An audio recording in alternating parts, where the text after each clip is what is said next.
You know, every time I'd play the game back in the day, whether it's platformer, racing game or something similar, I'd often wonder how cool it would be if you could go out of bounds. In other words, if you could have a big patch of land, roads, or a town that you could explore without restrictions. How awesome would that be?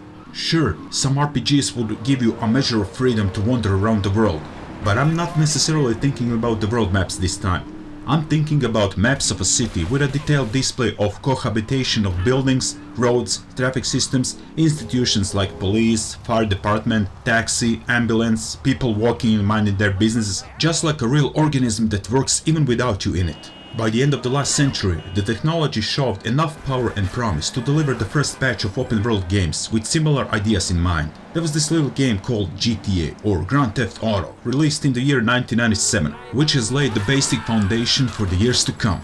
You can freely roam the streets of Liberty City, take on various missions for various gangs, steal cars, run over or kill people via numerous weapons you can acquire. Hell, you can even burp and fart. How cool is that? The city would have a very believable traffic system and law enforcement that would hunt you should you do crimes that catches their attention. The basic formula is truly there.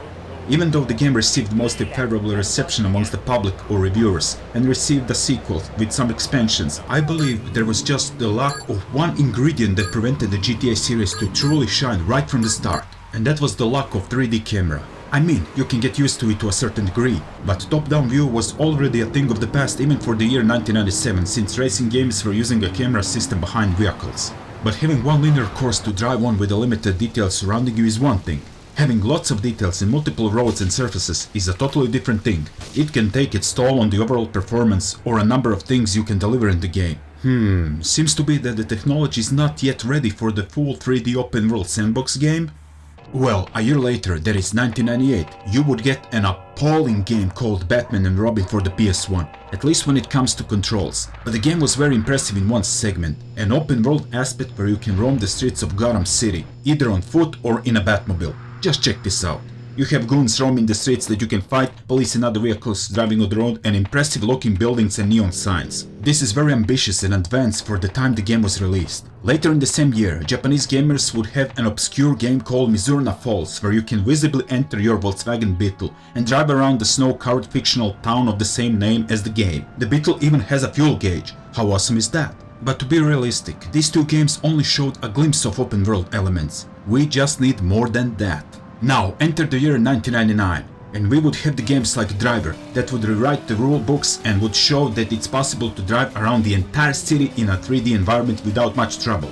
Even though you wouldn't have the ability to get out of the car and walk until the sequel Driver 2 came out in the year 2000. All the basic needs were met there. 4 big open cities, missions, getting away from the cops, traffic system, mode for free roaming and exploring the cities, car damage, etc. Reflection Software would totally get the idea right, which led to the insane popularity of the game.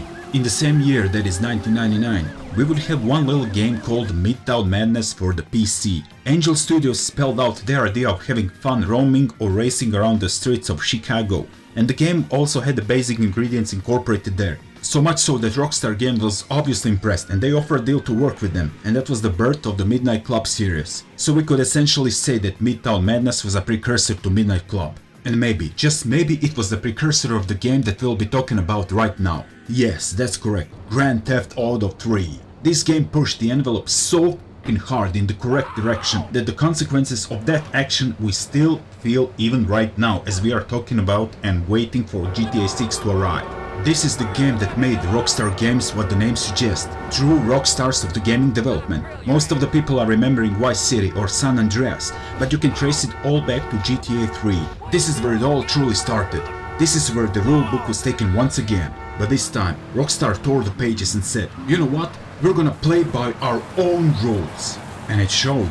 The new king was born. Thank God Almighty and Jesus Christ that they didn't stick up to the top-down view.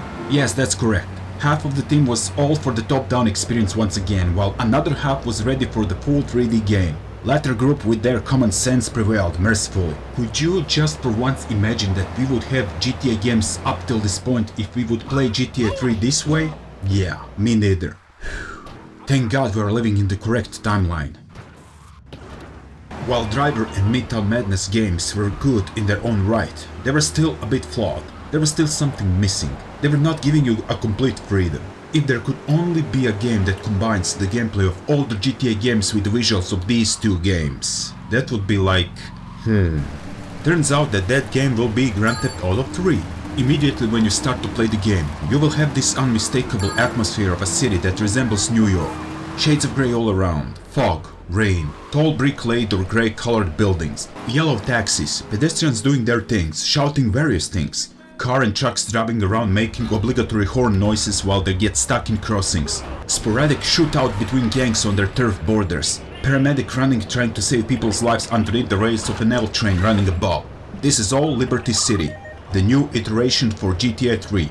Back then, I've never seen a game like this that invites you to its imperfect world. A somewhat sarcastic but believable depiction of a real life that happens somewhere on this globe as you are listening to my monologue right here. And by the way, thank you for that, I appreciate it a lot. Even the intro cutscene itself, although short and generic at times, is more than enough of an invitation to this game. A bank heist gone completely wrong as your bitch girlfriend betrays you and shoots you. I'm so gonna get my revenge, even if it kills me. Instead of making a big fuss about everything, the game solely through the bomb explosion of a Callahan Bridge makes sure that you cannot access the remainder of the city yet and almost immediately gives you the control to play the game. After you drop your cell inmate 8-ball and get access to your first save point, it's up to you to play the game the way you want to play it. Along the way the game tells you the basics briefly and that's it. This is awesome in my book. I don't need holding hands, long and mandatory tutorials or forced linearity in this game. Just give me the opportunity to play and screw around. Grand Theft Auto 3 doesn't force you to take missions right away. You can free roam the first island as long as you like. If you don't feel like you're ready to play missions yet, go ahead, run around, drive a stolen car, kick a pedestrian, steal a weapon. Get yourself familiarized with the world of Liberty City.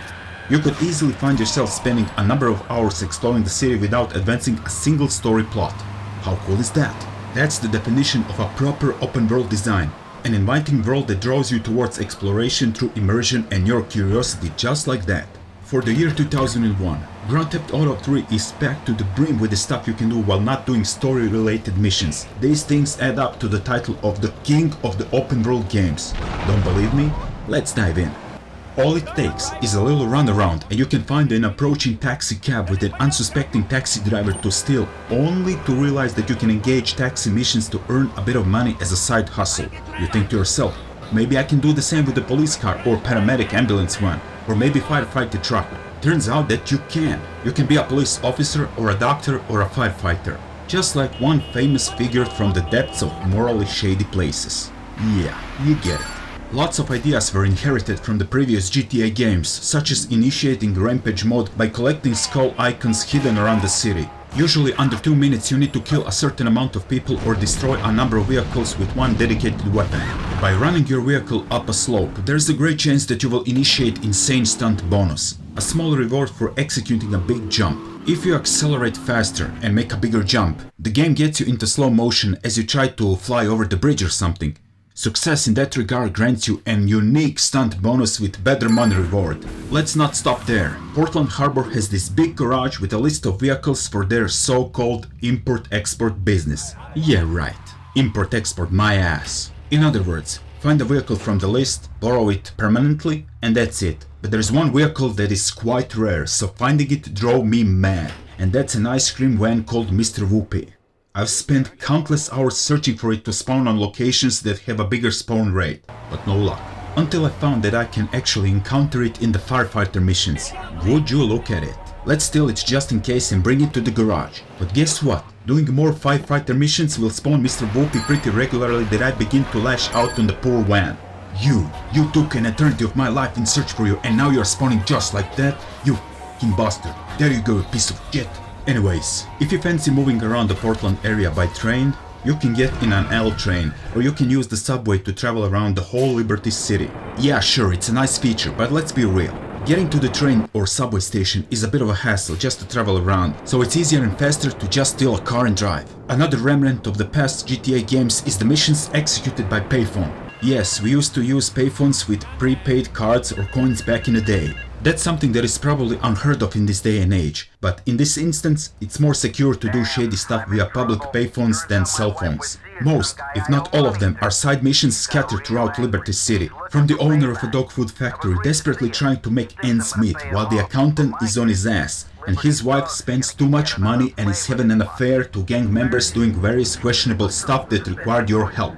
But here's one thing, since Claude doesn't speak, how could those people know if he's listening and he's gonna agree to do a mission? He's just nodding and that's it. Must be telepathy or God knows what. The ability to plant bombs on the cars via 8-ball workshop is also present here. This can come in handy in certain missions, such as Make Clip's Last Lunch, or if you think placing a car bomb is a more effective way to deal with the number of enemies instead of mass shooting. For example, these poor bastards want some ice cream? Well, they're gonna scream instead. Another type of workshop is paint spray, which helps you to fix your damaged cars while it usually changes their colors. This helps reduce wanted star level to a 0 should you need to run away from the cops. This can be quite a laughable ordeal since police officer can be like 2 feet away from the workshop, but never mind. You change the color of the car and they won't recognize you. I'm afraid you have the wrong guy, officer. Exploring the backyards, back alleys or rooftops can grant you either exploding RC car missions, weapons, armors or these secret packages. Collect every 10 of them and you will get a permanent weapon spawning point in front of your safe place. This way you can make your game easier to play, so it's really worth exploring what Liberty City has to offer. The more you play GTA 3, the more you start to see these little details and nuances the game is filled with. This is not San Andreas type of detail, but for 2001 game, it's pretty impressive, you must admit. Word of the King title, right? Wanna increase your health by more than 100 points? You can do so by employing a Queen of the Night for some action hidden in the bushes. You can even retrieve the exact amount spent on her back by sending her to meet her maker afterwards. Now that's a morbid dedication to details. You will flip the bird often to any car that is making a horn sound to you, suggesting you should move away, even though I managed to flip the bird to my own car in the garage. So disrespectful. Stealing some parked cars will engage their alarm system for a brief period in time. I believe if the police are nearby, they might start chasing you, which is realistic behavior. However, unlike Driver, where police starts to chase you even if you go 1 little mile per hour above speed limit, the police in GTA 3 won't bother even if you go 200 miles per hour past them, cross the red line or run over a pedestrian. This is actually fun by me because otherwise the game would be too hard to play. But once they decide your shenanigans are a bit too much for them and you get 1-star wanted level, it's still possible to get away from them and they'll quickly lose interest. But if you do get 2 stars and more, they start to chase you intensively using helicopters, enforcers or even army on hard wanted levels. Being busted sent you back to the police station with all of your weapons taken away as well as some money for, bribing the lawyers. Just like being wasted means the same thing, only this time you're in front of the hospital. Driving police cars, ambulance vans or firefighter trucks with the siren turned on makes traffic move aside to make way for you to pass through. They form an emergency lane. Otherwise most of them are following the traffic system. There can be some lunatic here and there driving like crazy. Or you can shoot the car to make them drive like crazy, like this. Going deeper into this unsuspecting, iceberg of details, you can see some funny slogans like this one on the truck. Or you can see zombie Elvis found flyers flying around the city. What's up with that? This game is just full of stuff going on. Let's not forget that it also has a day-night clock system, obviously, in which 1 minute in real life means 1 hour in the game. Some missions require you to arrive in a specific time frame too. Day-night cycle is also accompanied with weather system that ranges from sunny, foggy to rain and storm. While damaged cars are not losing their driving capabilities, I feel like driving on wet surfaces can provoke more drifts and power slides due to poor road conditions, which is real. There's even more stuff that I didn't mention, but when you put all of that onto the plate, can you begin to realize how vast this game was when you compare it to the competition back then? I would say that the overall story in GTA 3 can be summed up as a rising from the ashes of betrayal while being entangled in the criminal underworld. Maybe that's why our protagonist, Claude Speed, remains silent the entire game. We, as the players, should identify with him. Claude should then be the sort of person that you want him to be. If you want me to describe him, I'd say that he looks like a Luke Perry from Beverly Hills Teenage Series, dressed up in Y2K era clothes that could easily pass for a new metal band. Close enough? Thank you very much. Like I mentioned before, the bank heist went horribly wrong as our girlfriend Catalina turns around and shoots us in a disgusting manner of a huge betrayal. Seeing her stupid face just fuels my desire to stomp her ass with a rocket launcher. Die, you complete utter bitch! Claude Speed fortunately survives, but his riding in an enforced truck does not, because the ride becomes rudely interrupted by Colombian mafia that decided to bomb the Callahan Bridge in order to get out another inmate. This gave Claude and his future companion 8-Ball the opportunity to get away from the site of the accident. Soon, our protagonists will be introduced to an array of casts such as Luigi Gottarelli, Joey Leon, Tony Cipriani and Salvatore Leon, voiced by some impressive names, trying to gain some reputation amongst them because they're all part of mafia family. Most notably, they have a problem with trucks not paying money and Colombian manufacturing and distributing their drug called Spank. By taking various missions from all of them, you do all the dirty work, but never leave your guard down since you can be the next one on the chopping block. And surely so, Claude needs to run away because Salvatore wants him dead over his wife Maria falsely telling him that she's dating Claude. Ah, women these days. Running away with Maria to a second part of the Liberty City called Staunton Island brings more opportunities at hand. Portland Island is more like a suburb and dock area, while Staunton Island resembles Manhattan. Wider streets with fancier cars and tall business buildings, as well as campus and stadium, looks awesome to explore. These streets are now populated with the likes of Yakuza led by Asuka Kassen and her brother Kenji Kassen, as well as Colombians that only serves as enemies. For the first time we get to do missions for the crooked cop called Ray Makovsky that later introduces us to a businessman that goes by the name Donald Love. This time it's kinda interesting or rather frightening to see how Claude or rather we can treat this all like a job and nothing else. Asuka gives us a job doing tasks for her, which in return introduces us to her brother Kenji to do some missions for him, and crooked cop Ray. Now working with Ray introduces us to a businessman Donald Love that wants us to kill Kenji pretending to be a Colombian, just in order to provoke a gang war that will drive the property prices down. It works since Asuka is torturing Catalina's partner in crime, Colombian cartels Miguel, in order to extract the info about their activities, thinking that it's their fault for Kenji's death. In order to shut it all, Catalina kills both Miguel and Asuka, kidnaps Maria and offers her back in exchange for the money. That brings us to the final story-related mission located in the third part of the Liberty City called Shoreside Vale. Shoreside Vale has this big St. Francis airport, some warehouses above the airport, slums in Wichita Garden and big mansions located up in the hills of the Cedar Grove. This is the place where the exchange is supposed to take place, but once again, Catalina being a bitch, steals money and leaves Claude in the ambush to deal with the Colombians unarmed. Not a big deal for us, but now she flies away with a helicopter to the dam. This will be the place of the massive bloodbath between Claude and Colombians until it's time to blow up the helicopter containing Catalina. Serves her right?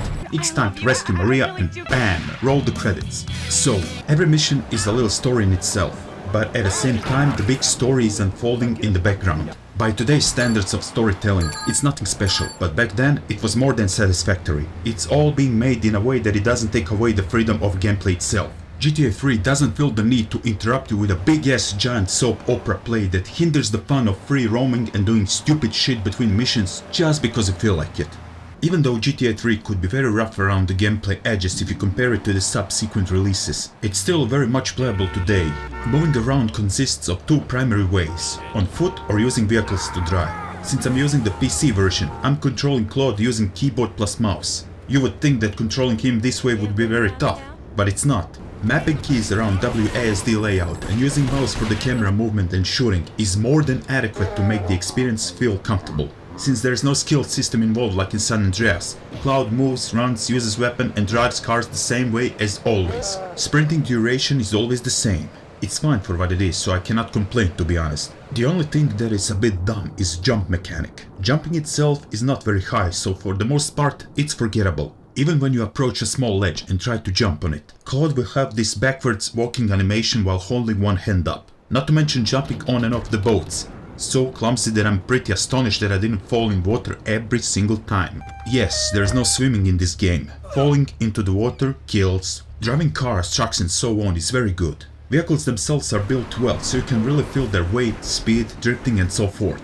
It's almost like a dumbed down version of a rally cars in Colin McRae Rally 2.0.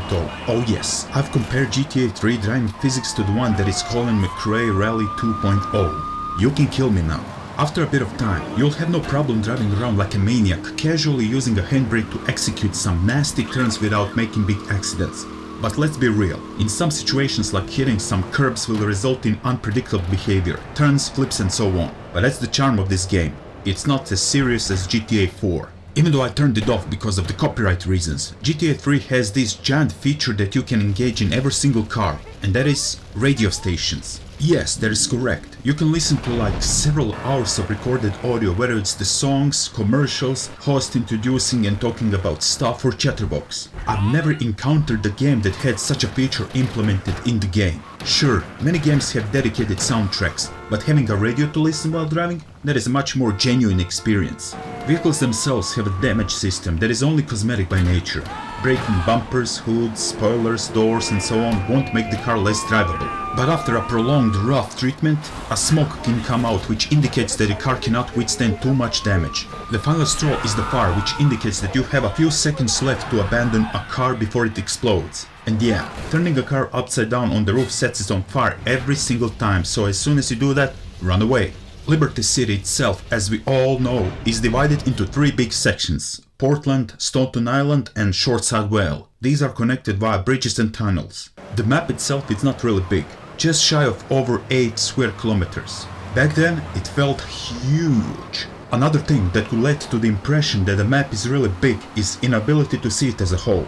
That's right, there is no city map in the menu. This actually helps you in a weird way. You pay more attention where you are given instructions where to do something, and thus you remember the map quite well. Need to go to St. Mark's? You know it's the upper area in Portland where the Mafia controls the turf and Salvatore Leone Villa resides. If you see or hear Bellevue Park, you immediately know it's the big green oasis in the middle of Staunton Island inspired by the Central Park in New York.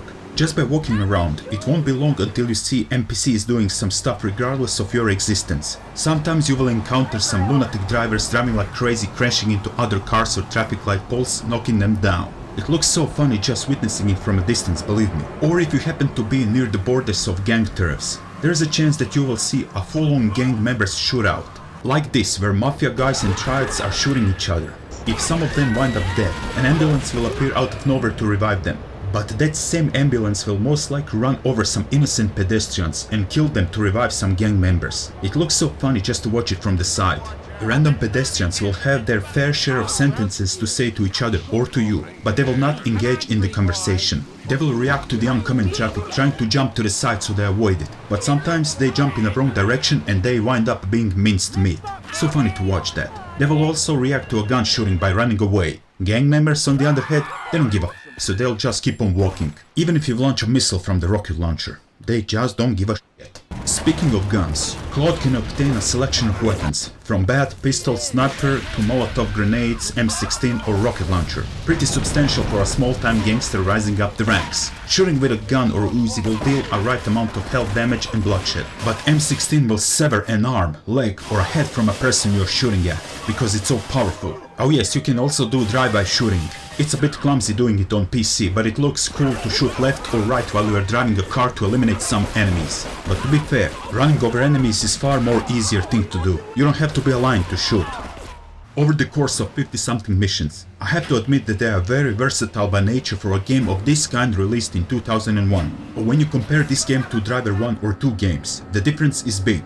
Okay, Driver 1 doesn't have the get out of the car option and Driver 2 doesn't have shooting mechanics, but even then, it feels like their missions are a bit similar and repetitive by nature. For example, while in Portland, you would have these easier types of missions such as Fuzzball, when you collect hookers to a police party. Dead Skunk in the Trunk, where you need to take the car with the dead body in the trunk to the crusher while being chased by Farrelly brothers. Make Lip's Last Lunch, where you need to take Lip's car, plant it with a bomb so he can truly eat until he explodes. Every mission has something new and unique to do. Staunton Island ramps things up with variety and difficulty in the missions such as Paparazzi Purge, where you use a police boat to chase and shoot another boat with some annoying paparazzi. Gang Car Roundup makes you steal gang cars and store them in the garage. Evidence Dash is the mission where you need to ram the prosecution's car Bobcat that will drop the evidence for each and every hit. Of course, this will attract the attention from 5-0, which can make things a bit difficult.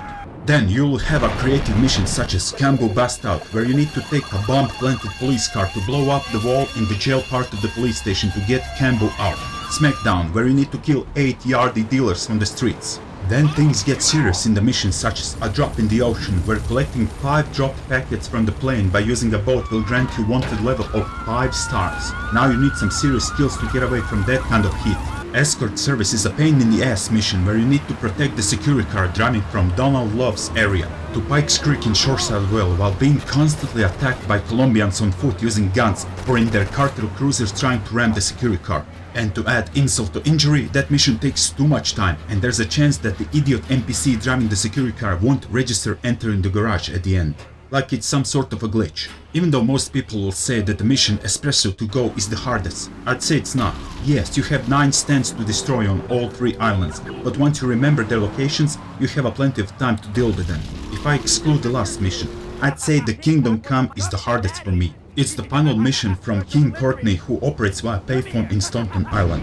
He lures you into a trap full of suicide bombers who are running towards you and blowing themselves up. I don't even have to say how many times I've been blown up into pieces. I hate that mission with passion, but those suicide bombers are both funny and creepy at the same time. Just look and hear them. One of the ongoing mockery between Rockstar and Reflections were references in some of their games. Asuka will give you a mission called Two-Face Tanner, where she's been informed that one of their drivers is an undercover cop called Tanner and that he's useless out of his car. This is indeed a reference to Driver 2, where you play as John Tanner, who is indeed useless outside of the car. Rockstar being Rockstar, they decided to exaggerate it by making him run away in a funny fashion. Look at that. But touching his car grants you a 4-star wanted level. I guess he's very important, just like the president in Driver 1's mission President Run.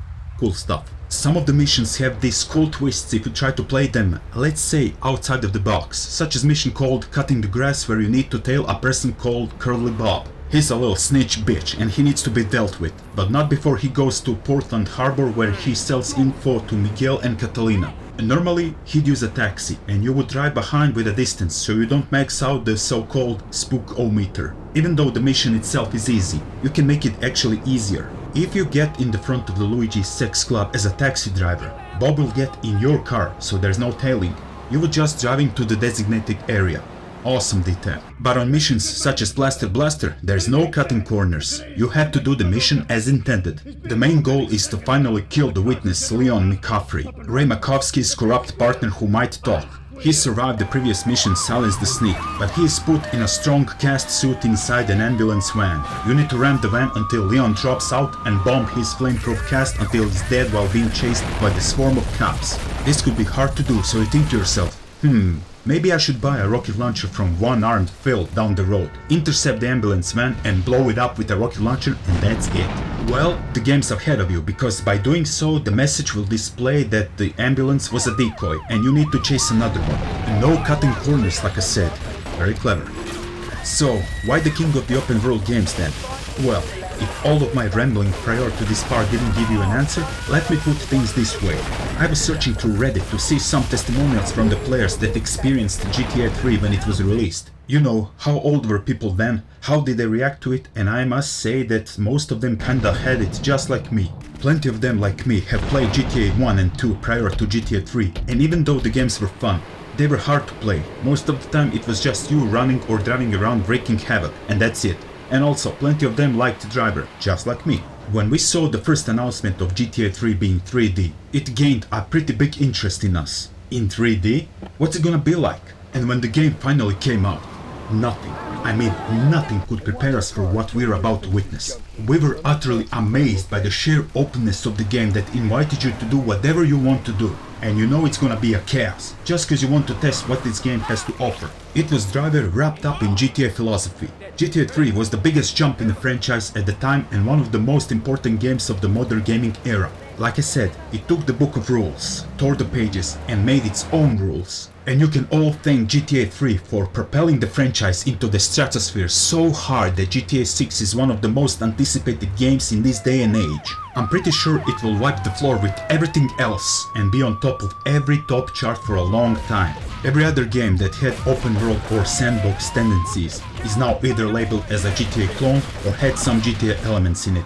GTA became the staple of the genre, and this all stems from 2001 when GTA 3 started to rule the world. Whoever says otherwise is a blatant liar. So when a game like this receives so much attention between gamers and press media, you know it's not gonna pass just like that without causing some bad press, controversy, or even downright ban in some countries. The first criticism that comes into the question is the one that points out senseless killing of the innocent civilians and causing bloodbath for no justifiable reason. GTA 3 allows all of that in great quantities if you're into it, and being busted or wasted just respawns you in front of the hospital or police station without some big penalties. Yes, you get your weapons and some money taken away, but that's it. So all of that encourages warped perception of reality in the minds of young individuals who might think that they can get away with doing such crimes. Lots of criticism also comes to the subject of carjacking or dealing with the prostitution and overall degradation of women in the game. Because of that, GTA 3 was downright banned in Australia until some changes addressing problems were done. Younger gamers couldn't buy the game in the USA in stores like Walmart and similar places without an ID check that proves that they're old enough to do it. But you know what? Who the f*** cares? Did it hurt the sales? Absolutely not. On the contrary, I believe the game has sold almost 15 million copies to date, while it was the highest-selling game in 2001, clocking 2 million copies. Go ahead and search for any relevant press material, whether it's printed or online, and you will most likely stumble across an article or two claiming how important GTA 3 was in shaping the sandbox open world genre, how it was one of the best, if not the best game of its era or all time. GTA 3 also took one for the team when it comes to mature themes and pushing gaming altogether towards serious subjects due to it being so controversial. Sure, it opened the door for more violent games such as State of Emergency or Manhunt to appear, but at the same time it accelerated the big shift in the perception of the games that started already on the PS1 console, while Nintendo was still catering towards kids, with games without blood, fight, murder, sex or violence. Sony didn't refrain in attracting those types of games, and in effect this would attract a new adult audience into gaming. And that's why Sony won the console battle every single time. If the movies can have adult themes, why not games? And we can all thank GTA 3 for that. And that's why GTA 3 is the king of open world games. Still disagree? Get the hell out of here.